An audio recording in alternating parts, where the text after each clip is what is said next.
Cook for Nerd Girl News, and welcome to my first ever podcast. What? I know, I can't believe it either, but here we are.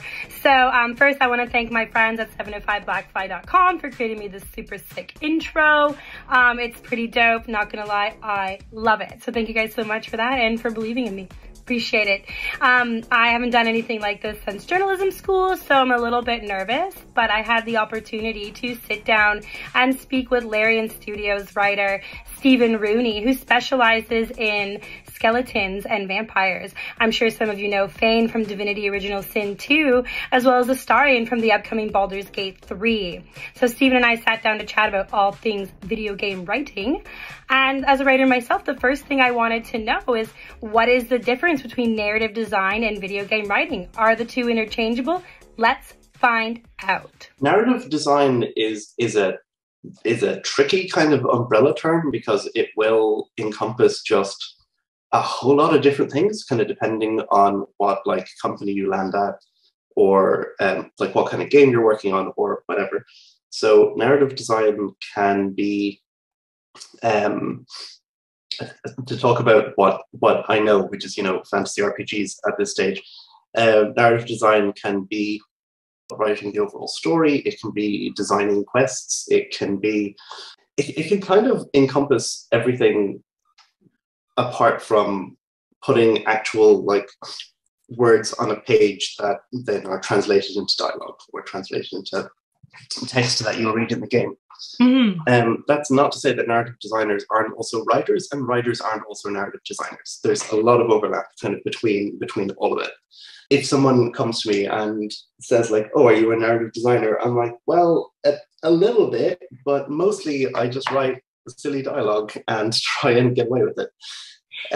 So yeah, that's kind of the thing. Narrative design is taking a step back and looking at the bigger picture in a lot of cases.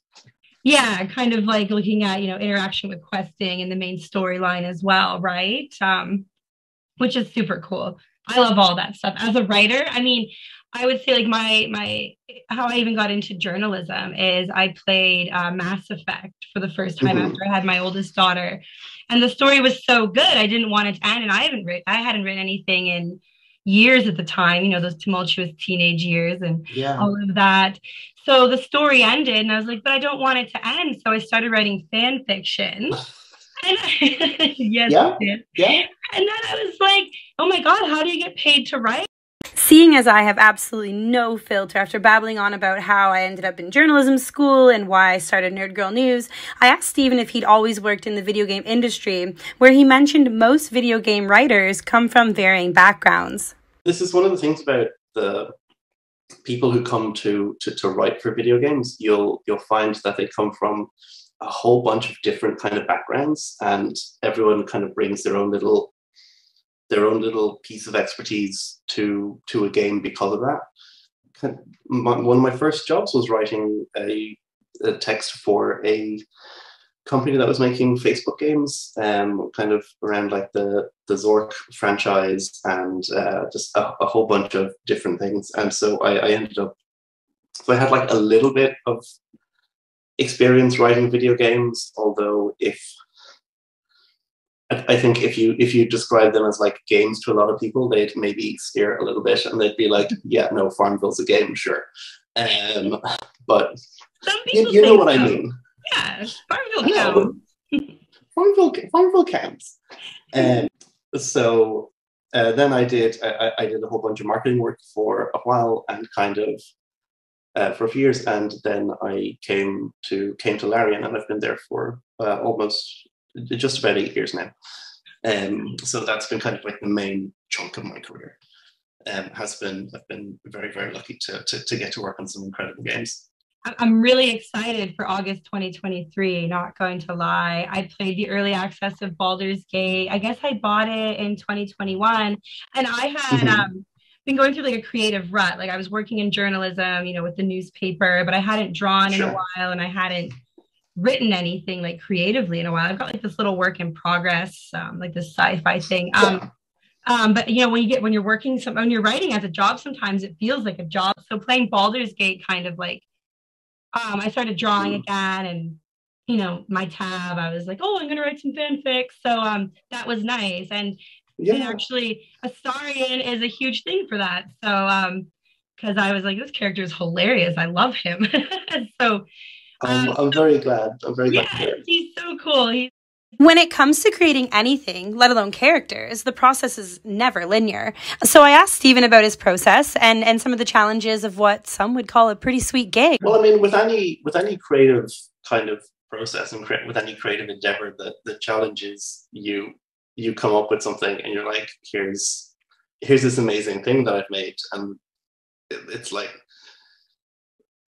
no, like that's not kind of as, that's not going to work as well as you think it's going to work, or that's really great, but it's not going to work in this game or in this place in this game. And so there's a lot of killing your children kind of that happens over the process. So it's really important not to be precious about anything and not to take anything personally. It's a process of nearly constant iteration. At least at Larian, we go over things again and again and again and again to try and make sure that it's just right. The process of creating characters is a tricky one, because I know, right? In some cases they'll come to you half formed, in some cases they come to you fully formed, in some cases you're banging your head against a keyboard trying to make sense of something. Yeah. The way that things have kind of worked in my experiences, there's just normally like a brainstorming session where like I will come up with maybe just like 10 different characters with very, very short kind of, here's a concept for this person, here's a concept for this person, here's a concept for this person, and then whittle those down to just the ones that seem most interesting, because for me, it's just a process of dumping as much of your brain out onto the page as possible, then picking through the mostly garbage bits of it, and then being like, oh, these 2 or 3 things, maybe there's something there, and then kind of like building them out and seeing what's the most interesting for you, and then showing them to other people and being like, oh, what's most interesting for someone else? Because what I find interesting is very often not what other people find interesting. Like, I have this amazing high concept character for something like, that's real dumb and you're never going to translate it into a video game. I'm like, correct, thank you, that goes in the bin. Yeah.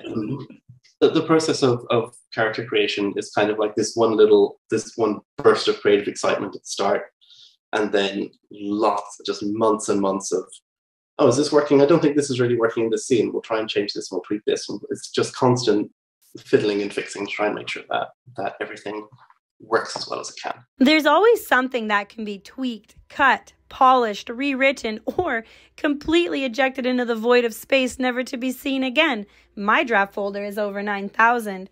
But we moved into talking about the super fun parts of writing for video games. The origin characters that you write for that you write in Larian are always going to be kind of the big things that kind of like overshadow everything else. Because I mean, Fane and Astarion, they're the characters who are going to end up on like box art and stuff like that. So there's things like that where you are just incredibly proud.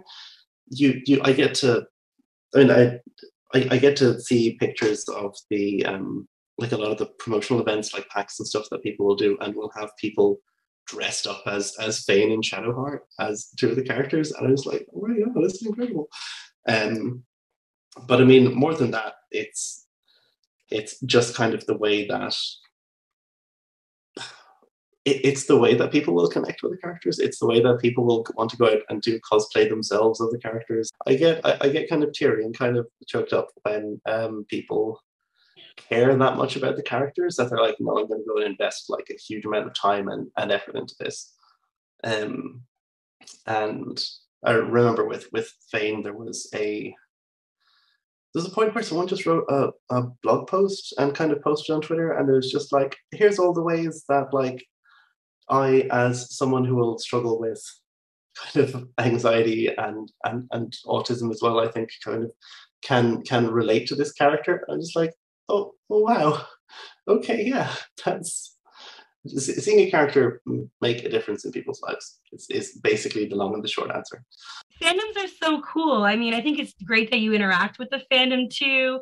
I see that you've retweeted things on, what was it, Astarian Appreciation Day? That was a fun Oh day. God, yeah, The Astarian fandom's a bit wild, eh? it is. It's pretty crazy, and I'm incredibly grateful to the Astarian fandom. And it's not all just origin character writing. Writers write all the things. I mean, we end up writing basically everything. It just kind of comes in waves depending on what stage of the production the game is at. Yeah, and it must be kind of fun, to kind of have people to brainstorm and like bounce ideas off of with. Like, I feel like that'd be a really fun aspect of the job. It is. The writing team feels really, really good, kind of as a group of people, because you're just surrounded by these people that, particularly the people that would have worked with me on like DOS 2, because the team's gotten bigger and bigger because Baldur's Gate keeps getting bigger and bigger. Mm-hmm. But from the people who worked with me on DOS 2, I'm just surrounded by these people who I'm in awe of, and I'm like, holy crap, you guys are so amazing. Here's my terrible little thing. What do you think? Okay, great, fantastic. And you can get kind of feedback, you can bounce stuff off of each other. So it's a really, really fun, very collaborative process a lot of the time. Each origin character tends to be written by like one person, and some people will have a couple of origin characters that they write. Like Lae'zel and Will are both written by the same guy, for example, who's an absolute prolific machine, and I will never understand how anyone handles more than one origin character, but he does it with skill and aplomb. Yeah, but everyone writes everything essentially. Like I end up writing NPCs kind of throughout the game. Everyone ends up writing kind of the little text that you read in books, and at some point we'll get around to a whole bunch of menu text and stuff like that needs to be written. So it just comes in orders of priority, basically, where you'll have like obviously anything that is spoken and therefore will need voice recording and cinematic kind of treatment is always going to be the top priority. So anything that has to then be written, edited, recorded, sent on to the cinematic team and kind of handled that way is top of the pile. Then you end up with stuff that needs to be recorded but doesn't necessarily need cinematic treatment, like voice barks, the little things that an NPC will say when you're running around the world. Mm-hmm. And then much lower in the priority list, you have 400 books that need to be written. Have a good week. Just have fun with that. So we'll need those by 5 p.m. on Friday next week. Thank you. Yeah, exactly. For those who've played a game that's ignited a creative spark somewhere in them and they wonder how they can end up writing in the video game industry, I asked Stephen for some pro tips on how to get there.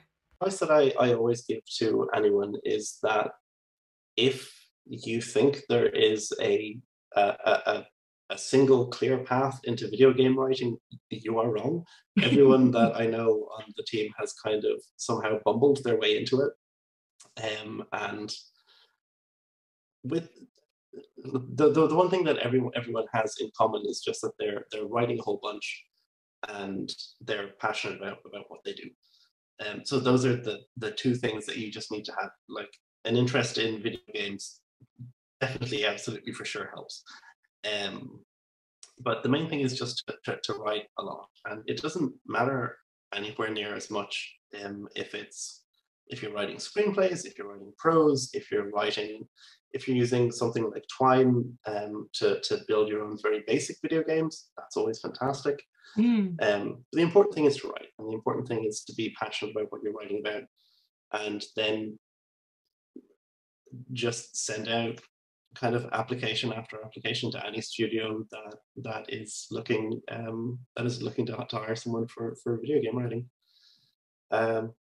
That's pretty much it. Just keep kind of banging on the door and don't get discouraged after many rejections, because there will probably be many rejections and many close calls. But that's basically it. write and be persistent. So there you have it, folks. Being a writer in the video game industry is attainable. You just got to keep writing, which kind of makes sense. And, you know, be persistent. Knock on those doors. Send the applications. Do the thing. I believe in you if nobody else does. Because if I can make a podcast that 2 people just listen to, you can do anything. The sky is the limit, my friends. Big shout out to Stephen Rooney. Thank you so much for talking to me the other day and putting up with my really, really crappy internet. That was hilarious. You know, please check out the written article on nerdgirlnews.ca. That would mean the entire world to me. And what aspect of the video game industry do you want to talk about next? I want to know everything. So, like, let me know in the comments below.